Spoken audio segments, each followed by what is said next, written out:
أستغفر الله ربي من كل ذنب وأتوب إليه.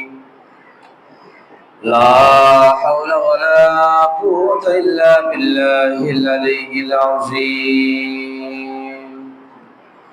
الحمد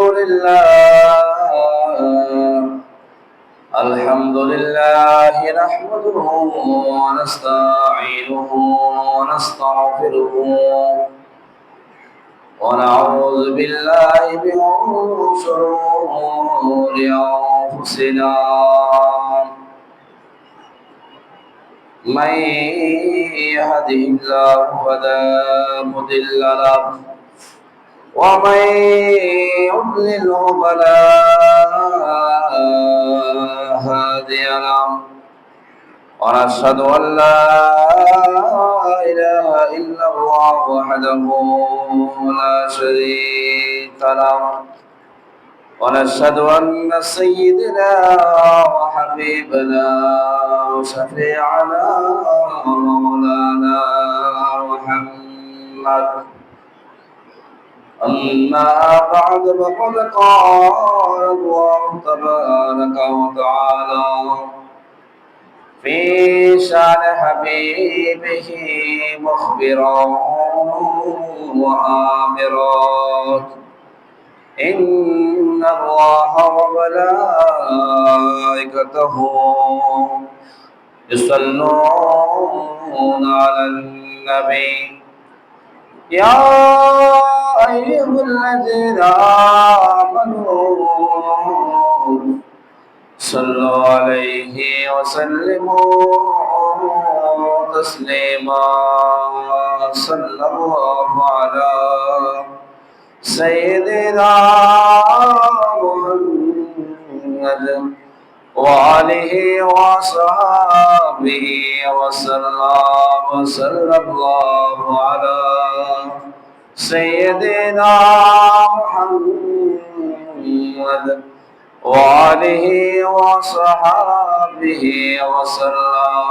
اللهم صل على سيدنا مولانا محمد وعلى آل سيدنا آئے رضائے احمدِ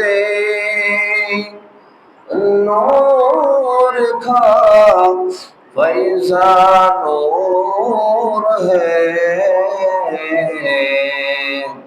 آ گئی میری غزل بڑھ کر قصیدہ نور کا. اللهم صل على سيدنا مولانا محمد وعلى آل سيدنا. جہد حق سے کبو جدا ہے ذات محبوب خدا جو ہے فرمان الہی وہ ہے فرمان رسول. اللہم صل علی سیدنا مولانا محمد وعلى آل سيدنا. سور چلتے پاک کو پلتے ساد اشارے چے اونچا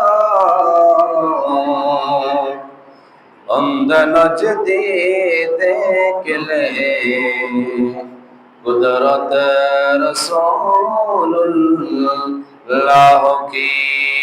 اللہم صل علی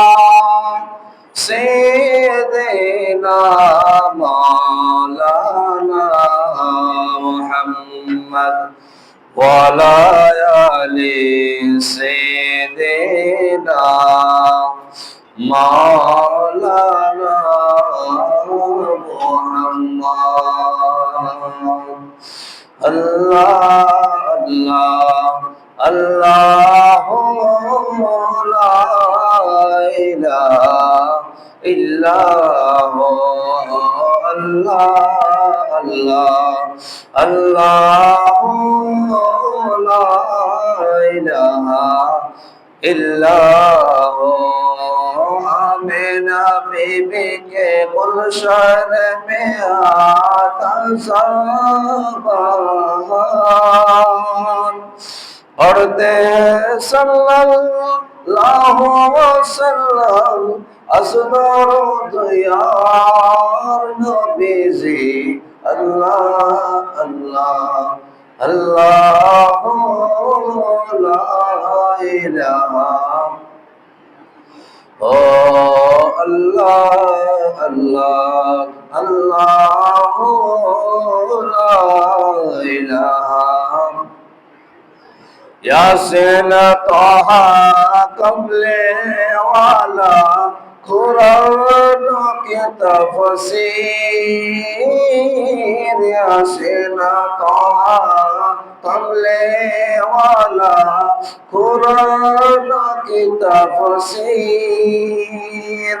हाजिर नाज़िर शहीद कसीर हाजिर नाज़िर शहीद कसीम आया सिराजुल मुनीर नबीजी अल्लाह अल्लाह अल्लाह ला इलाहा इल्ला हु अल्लाह अल्लाह ला इलाहा इल्ला हु अव्वल आखिर सबको सजाने देखे बाइद करीब अव्वल आखिर सबको सजाने देखे बाइद करीब गैब की खबरी देने वाला गैब की खबरी देने वाला अल्लाह का हबीब नबीजी अल्लाह अल्लाह अल्लाह ला इलाहा इल्ला अल्लाह अल्लाह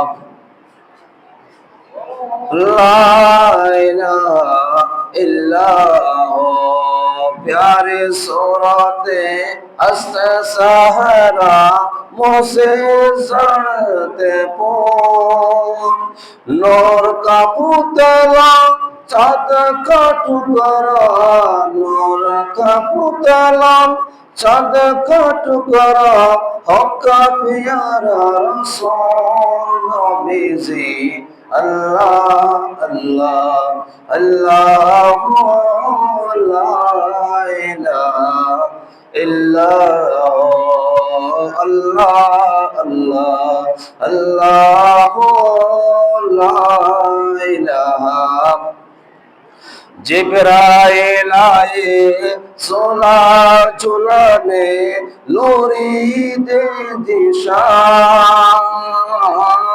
जिब्राइल आए झोला झुलाने लोरी दे दिशान सोजा सोजा रहमते आलम सोजा सोजा रहमते आलम नबियों की सुल्तान नबीजी अल्लाह अल्लाह अल्लाह ला इलाहा ओ अल्लाह अल्लाह अल्लाह ला इलाहा ला इलाहा इल्लल्लाह मुहम्मदुर रसूलुल्लाह सल्लल्लाहु तआला अलैहि वसल्लम। अल्हम्दुलिल्लाह शुक्रिल्लाह আল্লাহ পাকের লক্ষ কোটি শুকরিয়া জ্ঞাপন করি যে মহান মনিব রব্বুল ইজ্জত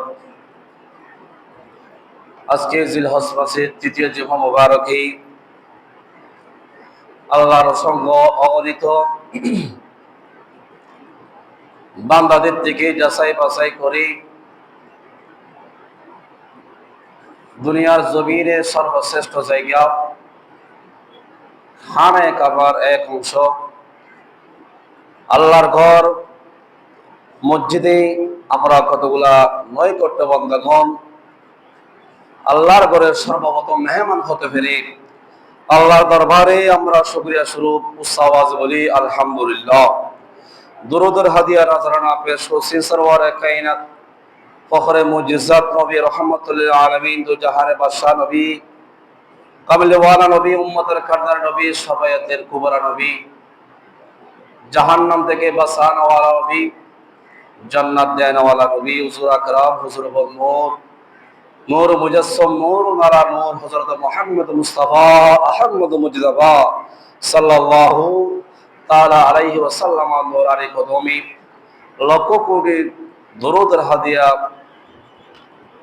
নাজরানা পেশ করছি। সম্মানিত হাজিরিন, সম্মানিত মুসল্লিয়ান ইকরাম,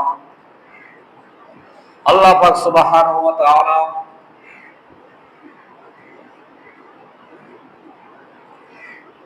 দরবারে যে নিয়ামত আমাকে আপনাকে আল্লাহ পাক রব্বুল আলামিন দিয়েছেন,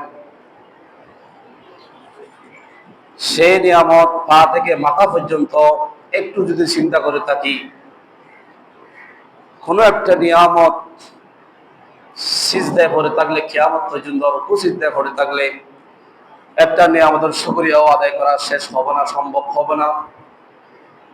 সেই সুবাদেও আল্লাহর দরবারে বারবার শুকরিয়া জ্ঞাপন করি, যেহেতু মহান রব্বুল আলামিন এই গরমের তাপমাত্রা, এই ভয়াবহ অবস্থায়, ফিতনা ফাসাদের যুগে, বড়ই সমস্যা সম্মুখীনের যুগে আল্লাহ পাক সুবহানাহু ওয়া তাআলা যে আল্লাহর নৈকট্য হাসিল করবার উদ্দেশ্যে আল্লাহর ঘরের মেহমান হতে পারে, আল্লাহর দরবারে আবার শুকরিয়া জ্ঞাপন করি আলহামদুলিল্লাহ। সম্মানিত হাজিরিন, সম্মানিত মুসলিয়ান ইকরাম, যে আল্লাহ পাক রব্বুল আলামিন আমাদেরকে দুনিয়ার মধ্যে ফেড়িয়েছেন একমাত্র আল্লাহ রব্বুল আলামিনের ইবাদত বন্দেগি করবার জন্য, দুনিয়ার মধ্যে এদিক সেদিক ঘোরাফেরা করে আনন্দের সাথে সময় নষ্ট করে যদি হায়াত আর জিন্দেগি যদি আমরা শেষ করি, তাহলে খবর জগৎ, হাসর ফুলসিরাত, কিয়ামতের ময়দান ভয়াবহ অবস্থা আমার জন্য আপনার জন্য অপেক্ষা করবে। যেহেতু প্রত্যেক নিঃশ্বাস, প্রত্যেক কদমের হিসাব, প্রত্যেক কাজের হিসাব আমাকে আপনাকে অবশ্যই একদিন দিতেই হবে। এ ভয় আমাদের অন্তরে আনতেই হবে। যেহেতু দুনিয়া ক্ষণস্থায়ী, এটা তো চিরস্থায়ী নয়। এই দুনিয়া থেকে অবশ্যই পদার্পণ করতে হবে। এমনকি যেমন কুরবানির ঈদের মধ্যে যত পশু আপনি জবাই করেছি, কিন্তু আমাকেও আপনাকেও একদিন মালাকুল মউত এসে রূহ কবজ করবে। আজকে আপনি কত হাজার গরু, মহিষ, উট, ছাগল, কত হাজার উট ছাগলের কুরবান দিয়েছেন, জবাই করেছেন, আমাকেও আপনাকেও একদিন মালাকুল মউত আসবে, রূহ কবজ করবে। এই রূহ কবজ করার আগে, মালাকুল মউত আসার আগে আমাকে আপনাকে কবরের প্রস্তুতি, এমনকি মালাকুল মউত যখন মানুষের রূহ কবজ করে, অনেক মানুষ পায়খানা বাস্তা রাস্তা দিয়ে পায়খানা বাস্তা বাইর হয়, ভয়ে কাঁপতে থাকে। কারণ মালাকুল মউত এক পা আসমানে আর এক পা দুনিয়ার মধ্যে, দেখলে এমনি বই পায়। তো বই পায় না কারা? যারা মুত্তাকি, যারা পরহেজগার, যারা নামাজি, যারা সুদ, ঘুষ, হারাম, বাহায়াপনা, গান বাজনা থেকে যিনি নিজেকে, নিজের শরীরকে, নিজের আত্মাকে, নিজের চোখকে, নিজের হাতকে, নিজের জবানকে যিনি পবিত্র করেছে, রাখতে পেরেছে, তার জন্য ওই মালাকুল মউত রূহ কবজ করবে। যেমনি ভাবে একটা পিঁপড়া কামড় দিলে যে কষ্টটা হয়, এর থেকে নাকি অনেক কম হবে কষ্ট। একটু জোরে বলুন সুবহানাল্লাহ। যিনি আল্লাহ এবং রসুলকে সবসময় ভয়, আল্লাহর ভয় মনে করে, আমি এই কাজটা করতেছি, এখানে ইন্নাল্লাহ মা'ানা, আল্লাহ আমার সাথে আছে, ইন্নাল্লাহা মা'ানা, আল্লাহ আমার সাথে আছে। এই বইটা নরনারীর ছেলে হোক মেয়ে হোক, এই বইটা যদি অন্তরের মধ্যে জায়গা দিতে পারি, আল্লাহর বইটা যদি অন্তর আনতে পারি, তাহলে বলতে পারবো ইনশাআল্লাহ আমাদের কখনো গুনাহ হবে না। এমনকি আমরা মুত্তাকি পরহেজগার হিসেবে, আল্লাহর দরবার তাকওয়াবান হিসেবে কিয়ামতের ময়দানে আমার জন্য আপনার জন্য আল্লাহ পাক রাসূল পাক সাল্লাল্লাহু আলাইহি ওয়াসাল্লাম সুপারিশ করে জান্নাত দান করবেন। একটু জোরে বলুন সুবহানাল্লাহ। সেই জন্য মালাকুল মউত আসার আগে আমাকে আপনাকে অবশ্যই প্রস্তুতি নিতে হবে। যেহেতু দুনিয়া ক্ষণস্থায়ী, চিরস্থায়ী নয়, তা আল্লাহ পাক রব্বুল আলামিন এই বিষয়ে পবিত্র কালামের মধ্যে ইরশাদ করেছেন যে আনন্দের আড়ালে লুকিয়ে থাকা সংক্ষিপ্ত জীবন। আজকে যে আপনাদেরকে আলোচনা শোনাবো, আনন্দের আড়ালে যে আনন্দ আমরা পাই, যে আনন্দ আমরা করি, সে আনন্দের আড়ালের ভিতর সংক্ষিপ্ত জীবন লুকিয়ে আছে। এই জীবনটা কিন্তু সংক্ষিপ্ত জীবন। সংক্ষিপ্ত জীবন বলতে রাসূল করিম সাল্লাল্লাহু আলাইহি ওয়াসাল্লাম উদাহরণ দিয়েছেন সাহাবায়ে কেরামদেরকে, যে মানুষ চলাচল করতেছে রাস্তা দিয়ে, যে রাস্তা দিয়ে চলাচল করার সময় একটা গাছ পেল, সেই গাছের নিচে কতক্ষণ বিশ্রাম নিল, গাছের ছায়ার নিচে। সেই বিশ্রাম থেকে মানুষ একটু পরেই বিশ্রাম ত্যাগ করে, গাছের ছায়া ত্যাগ করে তিনি যেমনি ভাবে চলে যাবে, ঠিক তেমনি ভাবে দুনিয়াটা হলো সামান্য সময়। যে সামান্য সময়ে আমরা সফরে আসছি, এই সফর থেকে অবশ্যই আল্লাহর ডাকের মধ্যে আমাদের ছাড়াই দিতে হবে। কারণ আমাদের পূর্বপুরুষ, আমাদের অনেক দাদা-দাদি, নানা-নানি, আত্মীয় স্বজন অনেকেই আমাদেরকে রেখে তারা 3.5 হাত মাটির নিচে শুয়ে আছেন। কিন্তু সেই সুবাদে কুই আগে রওয়ানা, কুই পিছে রওয়ানা, তারা আগে গিয়েছে, আমাদেরকে হয়তো পরেই যেতে হবে, কিন্তু অবধারিত মৃত্যু আমাদেরকে গ্রাস করবেই যেখানে তাকে কেন। এমনকি ইদা জাজুরুহুম লা ইস্তাখিরুনা সাআতাও ওয়া লা ইস্তাকদিমুন, মালাকুল মউত যখন আসবে এক পা পিছনেও দিতে পারবো না, আর এক পা সামনেও দিতে পারবো না। যখনই আসবে তখনই আমার আপনার রূহ কবজ করবে সাথে সাথে। সেই জন্য কখন আসে বলে আসবে না, প্রস্তুত থাকতে হবে, সবসময় সদা সর্বদা প্রস্তুত থাকতে হবে।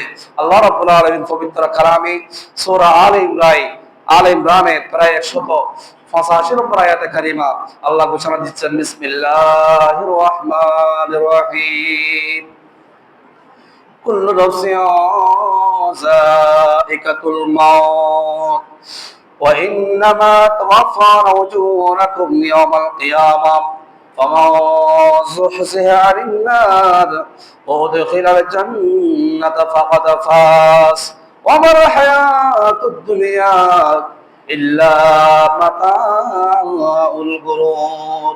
আল্লাহ রাব্বুল আলামিন ইরশাদ ফরমালেন, আল্লাহ পাক রব্বুল আলামিন ঘোষণা দিচ্ছেন, ওগো আমার মানুষ, ওগো আমার জিন্দাতি, ওগো আমার বান্দাগণ, তোমাদেরকে অবশ্যই মৃত্যুর স্বাদ গ্রহণ করতে হবে, তোমাদেরকে অবশ্যই মৃত্যুবরণ করতে হবে।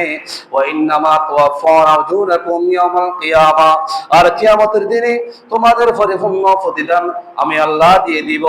ফামান যুহজিহা আনিন নার, অথবা যাকে জাহান্নামের আগুন থেকে দূর রাখা হবে, ওয়াদখিলাল জান্নাতা ফাকাদ ফাজ, এবং জান্নাতে প্রবেশ করানো হবে, সেই সফল কাম হবে।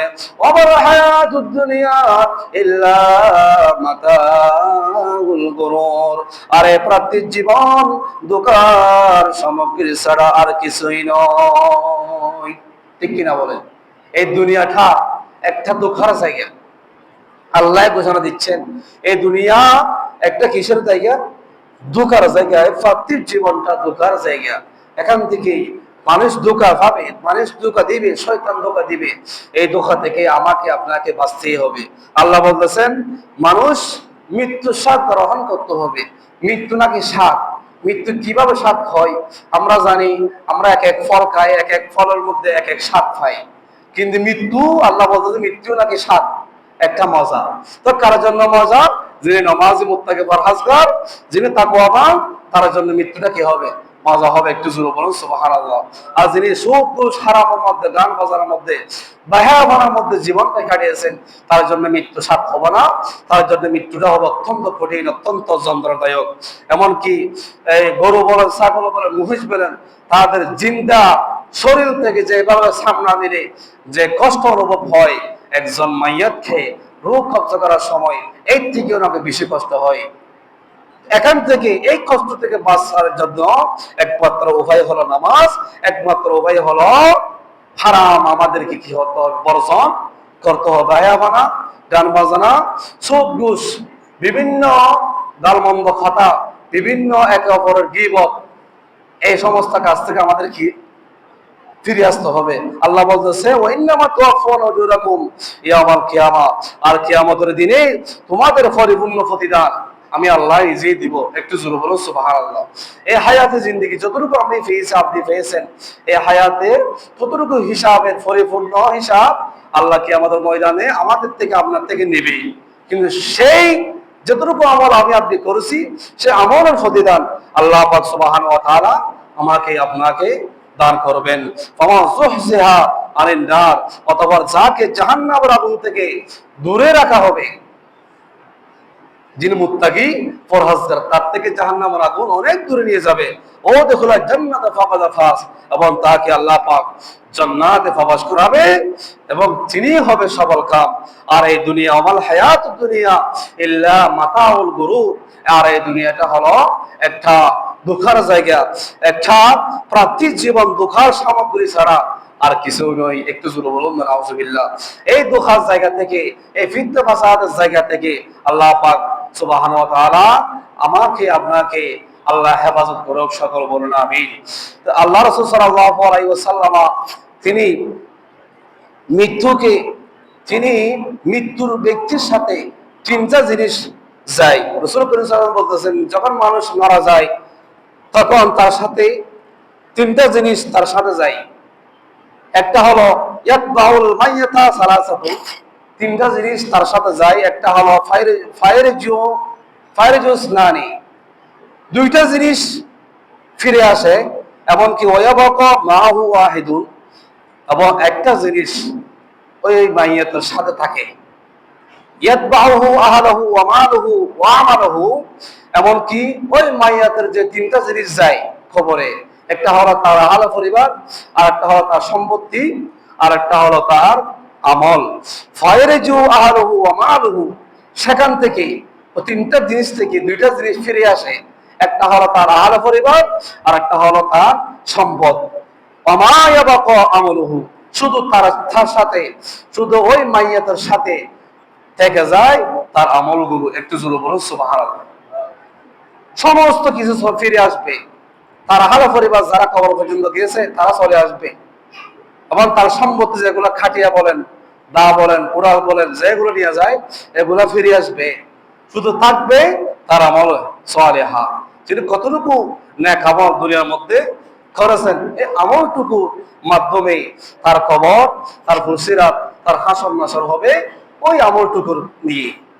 সেই জন্য আমাদেরকে আল্লাহ পাক রব্বুল আলামিন প্রত্যেক কাজে কর্মের মধ্যে আমলে সোয়ালিহা নেক কাজ বেশি বেশি করার আল্লাহ আমাদের তৌফিক দান করুন, সকল বলুন আমিন। যেহেতু নবী করিম সাল্লাল্লাহু আলাইহি সাল্লাম এই দুনিয়াকে তুচ্ছ তাচ্ছিল্য মনে করতেন, এই দুনিয়া কোনো দুনিয়া নয়, এটা হলো দুঃখের একটা জায়গা।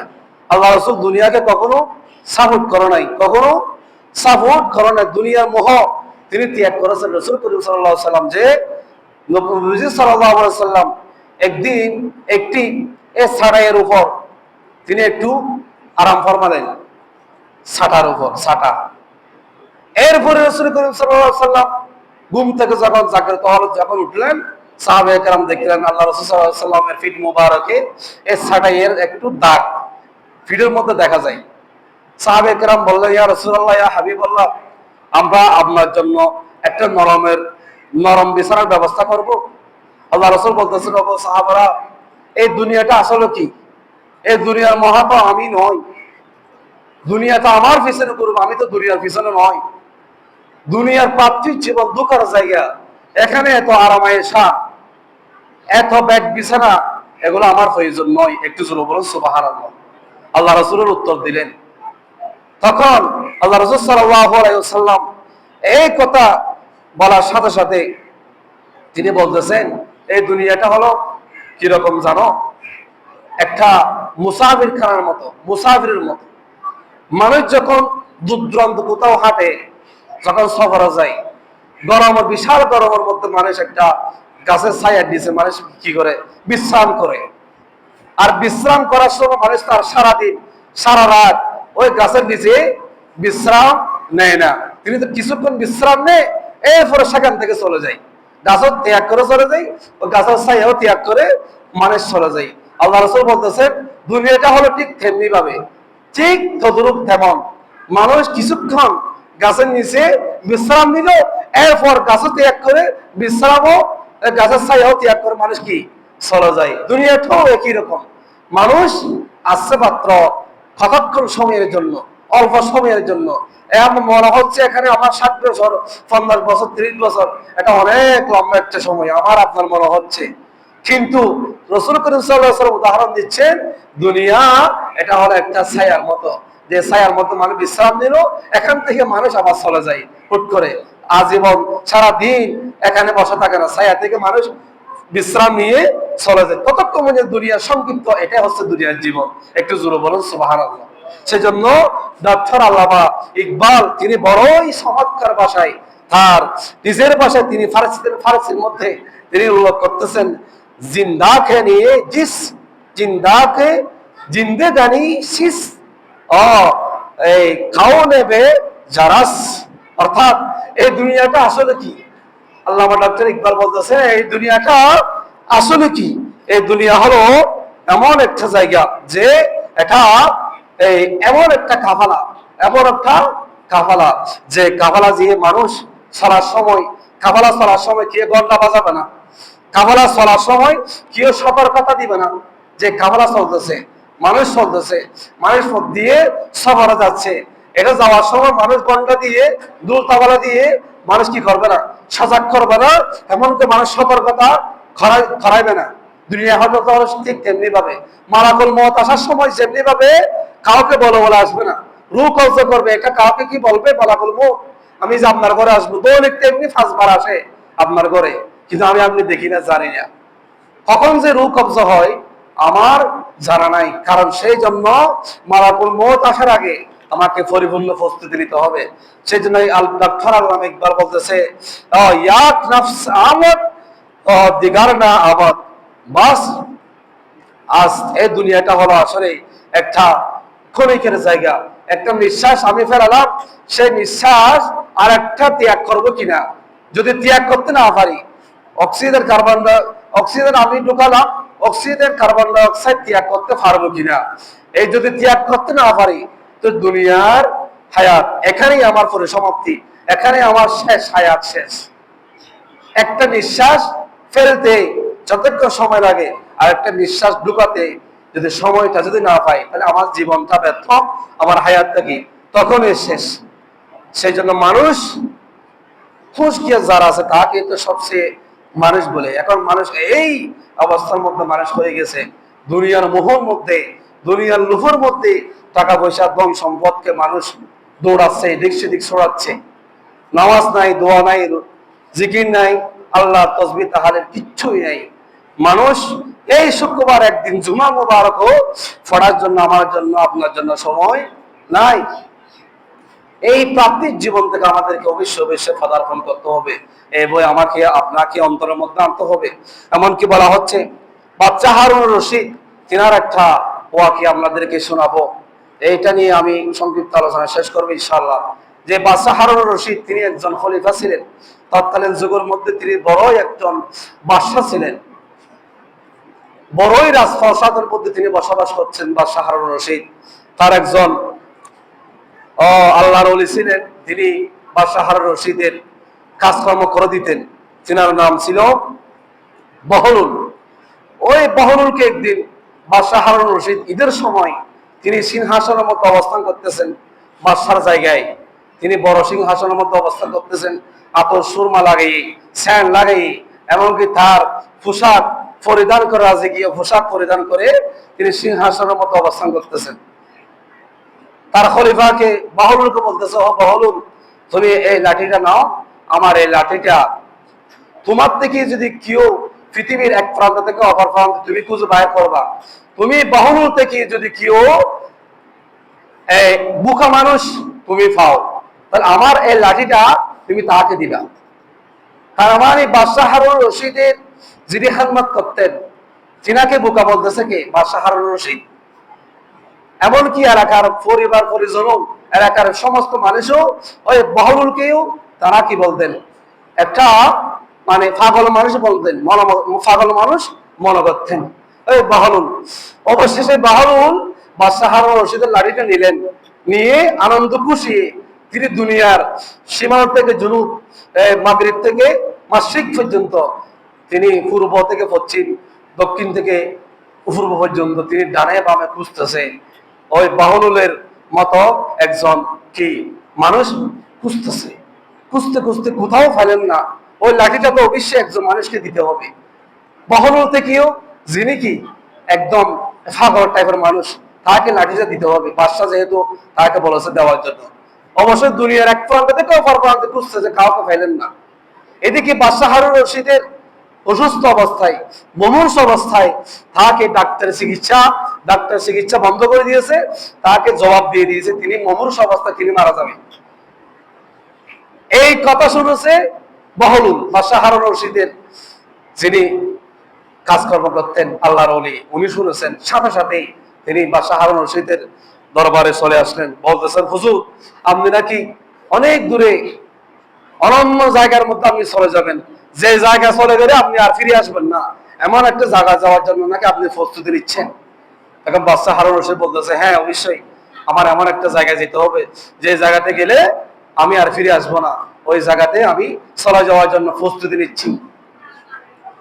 ওই বাদশাহ হারুন রশিদের যিনি কাজকর্ম করতেন ইনি বলতেছে হুজুর আপনি যে কোথাও সফরে যাইতেন, আপনার সিংহাসন সহ নিয়ে যেতেন, আপনার কি বলেন যত শরীরের যত খাবার আছে দামি দামি খাবার, রেশমি খাবার, খাবার দাবার দামি দামি খাবার আপনি সফরের মধ্যে আগে পৌঁছা দিতেন আপনার যেগুলো দলমল আছে এগুলোর সাথে। এখন আপনি যে সফরে যাচ্ছেন ওই সফরে কাকে ফাটালেন এবং কি ফাটালেন? বাদশাহ হারুন রশিদ আশ্চর্য হয়ে গেলেন, এটা কেমন প্রশ্ন? আসলে তো আমি যে সফরে অনন্তকালের সফরে চলে যাচ্ছি, যে সফর থেকে আমি বাদশাহ ফিরে আসবো না, অর্থাৎ খবর জগতে চলে যাব, ফিরে আসবো না। ওই খবরে আপনি কি ফাটালেন যে আপনি যে সামান্য একটা সফরে গেলে আপনার দলবল নিয়ে, খাবার নিয়ে, রাজপ্রাসাদ দিয়ে আপনি সেখানে চলে যেতেন, এখন এই সফরের জন্য আপনি কাকে ফাটালেন, কি ফাটালেন? বাদশাহ বেঁচে গেলেন, কোনো উত্তর দিতে পারলেন না। তিনি বলতেছে আমি তো দুনিয়ার মুখমুক্ত পড়ে, দুনিয়ার মায়ার মধ্যে পড়ে, দুনিয়ার মহাব্বতের মধ্যে পড়ে আমি তো এই কথা চিন্তা কখনো করি নাই, আমি তো আখিরাতের জন্য কিছুই ফাড়াতে পারলাম না। আফসোস, বাদশাহ আফসোস হয়ে গেল, আশ্চর্য হয়ে যাচ্ছে। এমনকি ওই বাদশাহ হারুন রশিদের বন্ধু যিনি বাদশার কাজকর্ম করে দিতেন ইনাকে বলতেছে, ইনি বলতেছে হুজুর আপনি যে আমাকে অনেক বছর আগে একটা লাঠি দিয়েছিলেন, যে লাঠিটা আমার থেকে কোনো বোকা মানুষ ফেলে তাকে দেওয়ার জন্য দিয়েছিলেন, আজকে অনেক বছর পার হয়ে গেল, একজন বোকা মানুষ আমি পাইলাম না, সর্বশেষ বোকা আমি আপনাকে, আপনি বাদশাকে আপনি পেয়েছি। একটু জোরে বলুন সুবহানাল্লাহ। কারণ আপনি যে অনন্তকাল অসীম একটা জায়গার মধ্যে চলে যাবেন, যে জায়গা থেকে ফিরে আসবেন না, সেখানে ফাটানোর জন্য আপনি কোনো আমলই দুনিয়ার মধ্যে করেন নাই। দুনিয়ার চাকচিক্য দেখে, দুনিয়ার মায়া মহাব্বতের মধ্যে পড়ে আপনি বাদশাহ চেয়ারের মধ্যে বসে থাকতেন, মানুষ থেকে আহরণ করে, জুলুম অত্যাচার করে, মানুষদেরকে জায়গা সম্পত্তি টাকা পয়সা লুটপাট করেছেন, কিন্তু আল্লাহর দরবারে কোনো কিছু ফাটান নাই। আমি পুরা দুনিয়ায় ঘুরে দেখলাম, আমার থেকে বোকা আমি কাউ পাই নাই, আপনি বাদশাকে আপনি পেয়েছি। একটু জোরে বলুন সুবহানাল্লাহ। বাদশাহ আশ্চর্য হয়ে গেলেন এবং তিনি চিৎকার দিয়ে কাঁদতে কাঁদতে তিনি তখনই তিনি ইন্তেকাল করেছেন। একটু জোরে বলুন সুবহানাল্লাহ। অর্থাৎ তিনি শূন্য হাতে, শূন্য আমল নিয়ে তিনি খবর জগতের মধ্যে চলে গেলেন। এটাই হচ্ছে জীবন, এটা হচ্ছে দুনিয়া। আমাকে আপনাকে এভাবে দুনিয়া আমাকে ধোঁকা দিচ্ছি, দুনিয়ার পিছনে আমরা দৌড়তেছি, সিংহাসনের মধ্যে বসে থাকি, লক্ষ লক্ষ টাকার মালিক হই, তখন আমরা নামাজ, আমরা আল্লাহকে, আল্লাহ রসুলকে আমরা কি যাই বলে যাই। সপ্তাহে একবার নামাজ পড়ার জন্য কেউ আমার মনে থাকে না। শুক্রবার জিজ্ঞেস করতে হয় আজকে কি বার, শুক্রবার জিজ্ঞেস করে মসজিদে আসতে হয়, এমন মুসলমান। সেই জন্য যেখানে যাই সেখানে দোকান মধ্যে আমি আপনি পড়ি, যেখানে যাই সেখানে মায়ের খাই। এটা হচ্ছে আমাদের মুসলমানদের বড় ধরনের গাফিলতা। যে আরেকটা মেসেজ আপনাদেরকে জানতে চাই, যে মেসেজটা, যে বর্তমান যুগে যে অবস্থা এখন চলতেছে, ছেলে মাকে দেখতেছে না, মা বাবাকে, যে আমরা গবেষণা করে দেখি, জিজ্ঞেস করে দেখা যায়, চট্টগ্রাম বলে, ঢাকা শহর বলে, যেখানে দেখি যে মা বাবাকে বৃদ্ধাশ্রমে ফাড়া দিচ্ছেন, এগুলা কাদের মা বাবা? এগুলো গবেষণা করে বাইর করে দেখা যায় কোন রিক্সা চালকের মা বাবা নয়, কোন সিএনজি চালকের মা বাবা নয়, কোন ড্রাইভারের মা বাবা নয়, কোন গরিব মিসকিনের মা বাবা নয়। এগুলো কাদের মা বাবা জানেন? যিনি ঢাকা শহরে 5 তলা 10 তলা বিল্ডিং এ 1 লক্ষ টাকা 2 লক্ষ টাকা বিল্ডিং এর মধ্যে আরাম আয়েশার মধ্যে থাকে, ও তাদের মা বাবা বৃদ্ধাশ্রমের মধ্যে ফাড়াই দিচ্ছে। একটু জোরে বলুন না, নাউজুবিল্লাহ। কার জন্য কি করলেন আপনি? কার বদলতে, কার উসিলে দুনিয়ার মুখ দেখলেন? কার উসিলে আপনার আল্লাহকে, রসুলকে চিনতে পারলেন? আল্লাহ এবং রসুলকে দেখতে পারলেন, চিনতে পারলেন, জানতে পারলেন, পৃথিবীটা দেখতে পারলেন কাদের উসিলাই? বাবার লাশ, মায়ের লাশ প্রায় 7 দিন থেকে 8 দিন পর্যন্ত ওই মেয়ের পাশে শুয়ে আছে, মারা, মৃত্যু অবস্থায়। তো তোমার মতো কুলঙ্কার মেয়ে দুনিয়া থেকে লাভটা কি? ছেলে, তিনি সচিব, সরকারি একজন দায়িত্বরত ব্যক্তি। আরেকটা ছেলে কানাডার মধ্যে কোন একটা প্রভাবশালী কাজকর্মের মধ্যে লিপ্ত। আরেকটা ছেলে তিনি কি বলেন, টাকা কানাডায়। আরেকটা ছেলে হয়তো কোন একটা অধ্যক্ষ, উপাধ্যক্ষ। এগুলো বাস্তব চিত্র। এগুলো কি সমাজ এরকম কেন হয়ে যাচ্ছে? আপনার মতো পুরানকা ছেলে এই দুনিয়ার মধ্যে জন্ম দিয়ে মা বাবা কি, তারা কি বড় ধরনের ভুল করেছে? এত ডিগ্রি অর্জন করে লাভটা কি বলেন? ওই সচিব কি সচিবের জায়গায় আছে এখন? তাকে তো সচিব থেকে বহিষ্কার করা হলো সম্ভাবনা। তিনি যেন চাকরি হয়তো কোনো একটা পদক্ষেপ নিচ্ছে সরকার। এখান থেকে আমাদের শিক্ষা কি? কেন তুমি মেয়ে, মা যে মরে গেছে 7 দিন 8 দিন পর্যন্ত তুমি জানো না? মাঝের বার ঘরটা যে অবস্থা আপনারা দেখেন না মিডিয়ার মধ্যে? এগুলো কি হচ্ছে দেশের মধ্যে? যে দেশেই 7 বছর 8 বছর 7 মাস 3 বছর 4 বছর মেয়ে কি নাই, নিরাপদ নাই। মানুষ পশুর মতো কেন হয়ে যাচ্ছে? কোথায় থেকে আসে এগুলা? আর সামনে আসতেছে আমাদের যে হয়তো 11 জুন বিশ্বকাপের একটা খেলা চলে আসবে সামনে, বিশ্বকাপ ফুটবল খেলা। এখন থেকে যে আমেজ, যে প্রতিযোগিতা, যে আনন্দ উল্লাস, এখন থেকে প্রতিযোগিতা শুরু হয়ে গেল। বড় ছাদে বলেন, রাস্তায় বলেন, গায়ে টি শার্ট বলেন, পাঞ্জাবিতে বলেন, কি বলেন, গেঞ্জির মধ্যে বলেন, আর্জেন্টিনা ব্রাজিলের পতাকা। নাউজুবিল্লাহ বলবেন না? বর্তমানে অবস্থা বলতেছে আপনাদের কি? এগুলো খুতবার আলোকে আমাদের কি এগুলো আলোচনা করতে হয়? সে আমার শুরু হয়ে গেল যে আমি যেই বাইরে রবিউল আউয়াল আসলে আমার ভিতরে এই আনন্দটা আমরা পাই না। আল্লাহ রাসূল সাল্লাল্লাহু আলাইহি ওয়াসাল্লাম জন্মদিন আসলেই আমরা এরকম আনন্দ উল্লাস আপনাদের থেকে আমরা পাই না।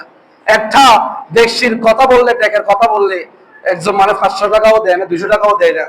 ও ব্রাজিলে যদি 2টা গোল হয়ে তখন 2টা সেক্টর দেখ, তিনি ফিরে খাওয়া শুরু করে দেয়। একটু জোরে বলবেন না নাউজুবিল্লাহ? যে আপনি যে ব্রাজিল করতেছেন, আপনি যে আর্জেন্টিনা করতেছেন, যে দল, আপনি যে মহাব্বতের দল, আপনি জানেন না তারাও ওই আপনার কি বলেন মুসলমান নরনারী, যেখানে আমাদের ইসলামের সর্বপ্রথম আল্লাহর ঘর ফিলিস্তিনি জমি, যে ঘর রক্ষা করতে মুসলমানের রক্ত, কত হাজার রক্ত সেখানে ঝরতেছে। তা আপনি কি জানেন না? ইতিহাস কি আপনি জানেন না? পড়েন নাই? তো সেখানে ব্রাজিল আর্জেন্টিনার সহযোগিতা আছে, আপনি কি জানেন না? ইতিহাস বলবে, এগুলা পড়তে হবে, জানতে হবে। যাকে আপনি সাপোর্ট করতেছেন, তো তার সাথে তো আপনার হাসর নাসর হবে কিয়ামতের ময়দানে। শুধু যারা করা গুনাহ নয়, যারা দেখাও গুনাহ, যারা খারাও গুনাহ। সুদের সাথে যেমন ভাবে সুদের লেনদেন খারাপ, হুজুর আমি তো সুদ নেই নাই, আমি তো ঘুষ খাই নাই, আমি তো শুধুমাত্র এই যে 1 লক্ষ বলেছেন 2 লক্ষ বলেছেন, আমি শুধু সেটা লিখেছি, আমি তো খাই নাই, শুধু লিখলাম। তুমিও সবার অপরাধ। হুজুর আমি তো লিখিও নাই, তো তুমি কি করেছো? আমি তো এমনি সহযোগিতা করলাম, আর 5 জন 10 জন মিলে আমি কি করলাম, সাক্ষী হয়ে গেলাম। আমি সাক্ষী, আমি তো লিখিও নাই, খাইও নাই, শুধু সাক্ষী হলাম 10 জন 5 জন সুদের সাথে। তা আমিও তো একই সবার অপরাধী। ঠিক তদরূপ ভাবে ব্রাজিল আর্জেন্টিনা খেলা দেখবেন, তাদের ফ্যান কোথায় দেখেছেন কখনো? ফ্যান কোথায় তাদের? এখানে খারাপের কোনো কারণ নেই। আপনারা যে উল্লাস পুরা পৃথিবী ছড়িয়ে গেছে এখন, পুরা কি বলেন আর্জেন্টিনা পতাকা, ব্রাজিলের পতাকা রাস্তার মধ্যে, কি বলেন গড়ার ছাদের মধ্যে, নিজের কি বলেন টি শার্ট বলেন, নিজের গেঞ্জি বলেন, সেখানে পুরা পতাকা। সে মহাব্বত আপনার ভিতর। এই মহাব্বত যদি ইসলামের জন্য যদি থাকতো, আপনি জিজ্ঞেস করেন একটা ছেলে থেকে 10 জন সাহাবীর নাম, আপনি জিজ্ঞেস করেন 60 জন বিশিষ্ট সাহাবীর নাম, খলিফার নাম, 60 জন ইমামের নাম জিজ্ঞেস করেন। আল্লাহ রাসূলের সর্বশেষ আল্লাহ রাসূল সাল্লাল্লাহু আলাইহি ওয়াসাল্লামের পুরো নামটা কি জিজ্ঞেস করেন। রাসূল পাক সাল্লাল্লাহু আলাইহি ওয়াসাল্লাম বিবি জানের নাম কি জিজ্ঞেস করেন। কয়জন বিবি বিবাহ করেছেন জিজ্ঞেস করেন। খোদা কি কসম, কোন মুসলমান ছেড়ে পারবে না। তার থেকে যদি জিজ্ঞেস করেন ব্রাজিলের কতজন খেলোয়াড়, তাদের একটু নামের তালিকাটা একটু বলো। খোদা কি কসম, আমার একজন ছোট ভাই বোতা আছে, মুখস্থ নির্দ্বিধায় তিনি বলে দেয়। কিভাবে সম্ভব? আর্জেন্টিনার কতজন প্লেয়ার, তাদের নাম যদি জিজ্ঞেস করেন, তারা পিছন থেকে বলে দিবে। ওই কি বলে এটা, অক্ষর দেখে, নাম অক্ষর দেখে বলে দিবে এটা নামটা কি। কিন্তু 60 জন খলিফার নাম, কোন সাহাবীর নাম, কোন মুসলমানের ছেলের মুখস্থ নাই। 2 রাকাত ফরজের নামাজের নিয়ত, 4 রাকাত ফরজের নামাজের নিয়ত কোন মুসলমানের ছেলের মুখস্থ নাই। কিন্তু এগুলা ব্রাজিল আর্জেন্টিনার নাম, প্লেয়ারের নাম, এগুলো মুখস্থ থাকে। এখানে তাই খেয়ে আপনি তো ছোটকাল থেকে তাকে ব্রাজিল শিখাইলেন, এখানে তাই তো মা বাবা তো তার সাথে একই সাথে মিলেমিশে তিনি খেলার প্লেয়ার বড় প্রজেক্ট করার মধ্যে লাগাইলেন। সবাই সম্মিলিত ভাবে পরিবার পরিজনকে নিয়ে এই খেলাগুলো দেখতেছেন। শুক্র জানা হচ্ছে না আপনার? তারা তো একদিকেই বিদুইন, নাসারা, ইহুদি, খ্রিস্টান, ঠিক কিনা বলেন? আর আপনি তাদেরকে সাপোর্ট করতেছেন। তাদের মনের বাসনা আপনার ভিতরে। কোথায় খেলা আর কোথায় বাংলাদেশের মধ্যে জমির, এমনকি বহু পর্যন্ত তালাক হয়ে যায় এই খেলাকে নিয়ে। সামনে দেখবেন আপনারা, হয়তো চলবে, তো চতুর্থ থেকে চলবে। তারপরেও আমার মেসেজ আমি জানাই দিচ্ছি, এই খেলা থেকে দূরে থাকবেন। যে খেলার মধ্যে নামাজ নাই, যে খেলার মধ্যে আল্লাহ রসুলকে স্মরণ পর্যন্ত বলে যায়, আজান পর্যন্ত বলে যায়, যে খেলার টাইম দেখ কোন টাইম জানেন? যেখানে মানুষ তাহাজ্জুদের নামাজ পড়ে, যে টাইমের মধ্যে, সেই খেলার টাইমটা দেয় এই টাইমে 1টা বা 4টা বা 3টা, যখন মানুষ সিজদা ফেরে আল্লাহর কাছে কান্নাকারি করে, এই সময় তাদের খেলার টাইমটা দেয়। আপনি খেলা দেখতেছেন, সারা রাত ব্যাপী খেলা দেখতেছেন, সারাদিন ব্যাপী ঘুমাচ্ছেন, নামাজ নাই, দোয়া নাই, কিচ্ছু নাই। আপনার ঘরের মধ্যে কি বরকত হবে, কি রহমত হবে? এত টাকা ইনকাম করি হুজুর, টাকার বরকত নাই। কোথায় বরকত হবে? কোন জায়গায় বরকত খুঁজতেছেন আপনি? জানালা দরজা খুললেন যে 3টা যাচ্ছে, 4টা যাচ্ছে, 5টা যাচ্ছে, 6টা, 7টা, 8টা, 10টা, তারপরেও জানালা দরজা বন্ধ আপনার। ফকির মিসকিন কত মিসকিন এসে চলে যাচ্ছে, দরজা খুলতেছেন না আপনি। রহমত কিভাবে ঢুকবে? অন্তত নামাজ না পড়লেও রহমতের আসে দরজা জানালে একটু খুলে দিবেন, বাতাস ঢুকবে, রহমতের রাস্তায় এসে রহমত দিয়ে চলে যাবে। আফসোসের বিষয়, সেখান থেকে আমাদের বেরিয়ে আসতে হবে। আল্লাহ পাক সুবহানাহু ওয়া তাআলা আমাদেরকে আমলকে, নিজের আমল এবং আকীদাকে আল্লাহ বর্তমান ফিতনা ফাসাদের যুগের মধ্যে ঈমান আমলকে আল্লাহ হেফাজত করুক। সকল বলুন আমিন। ওয়া মা আলাইনা ইল্লাল বালাগ। আসসালামু আলাইকুম ওয়া রাহমাতুল্লাহি ওয়া বারাকাতুহু। যারা সারাকাত তওবা জুমা সুন্নাত পড়েন, সারাকাত তওবা জুমা সুন্নাত পড়েন।